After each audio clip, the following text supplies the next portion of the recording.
The zeros of a quadratic function, such as ax squared plus bx plus c, is when you set this function equal to 0, so when the y value would be 0 on the graph, and these are the solutions of the function. So when y equals 0, what is x? Graphically, you can also think of this as where do the parabolas cross the x-axes on the graph of this function. Find the zeros, x squared minus 5x plus 6. When we are trying to find the zeros of a quadratic function, we set the function equal to 0, and then we want to factor out the function and set each individual factor equal to 0 to find the location where the graph meets the x-axis. So if we were to factor this out, we would get x and x multiplied together. We're looking for a value that multiplies to equal positive 6 and adds up to equal negative 5. Well, negative 2 times negative 3 equals positive 6, and negative 2 minus 3 equals negative 5. So we have x minus 2 times x minus 3.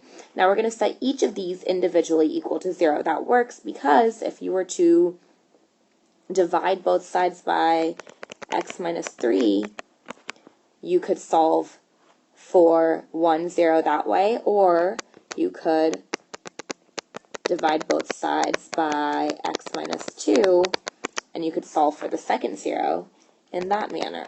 So let's start with the first 0. If we divide both sides by x minus 3, you're left with x minus 2 equals 0, and x equals 2. If you divide by both sides by x minus 2, you're left with x minus 3 equals 0, and then x equals 3.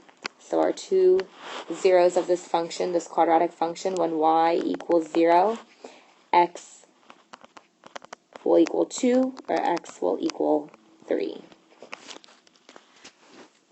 Let's try another one. Angel is selling books for a school fundraiser. He determines that based on the number of books he sells, B, his profit will be represented by the quadratic expression below. At how many books sold would his profit be equal to 0? So just to visualize this is not necessarily how the graph of this function actually looks, but just to visualize this, let's take a look.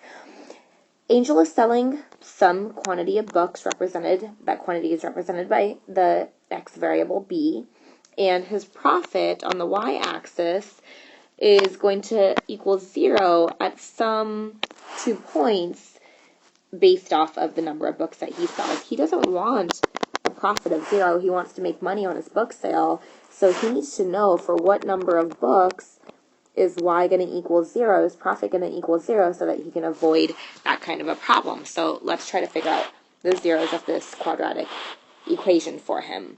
First, we want to set our quadratic equation equal to 0, and then we're going to see, can we factor this out to make it easier to work with?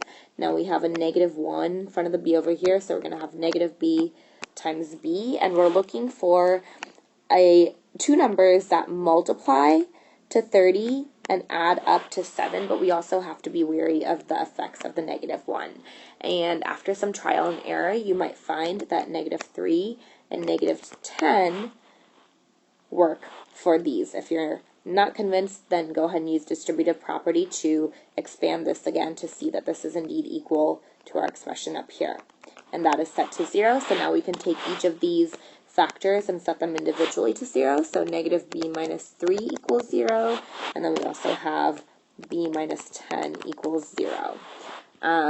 Let's simplify this first one out. Negative b equals 3, and b equals negative 3. So this is saying that at negative 3 books, he'd have a profit of 0. That doesn't really make sense in this context. You can't have negative 3 books, so we can actually ignore that answer. This one, b equals 10, at 10 books, his profit is going to equal 0. So he wants to probably avoid selling up to 10 books because that will give him a profit of 0. So to solve and find the zeros of this quadratic expression, we set the expression equal to 0, we factored it out, and then we set each of the factors equal to 0 individually to determine the zeros or where this expression crosses the x-axis.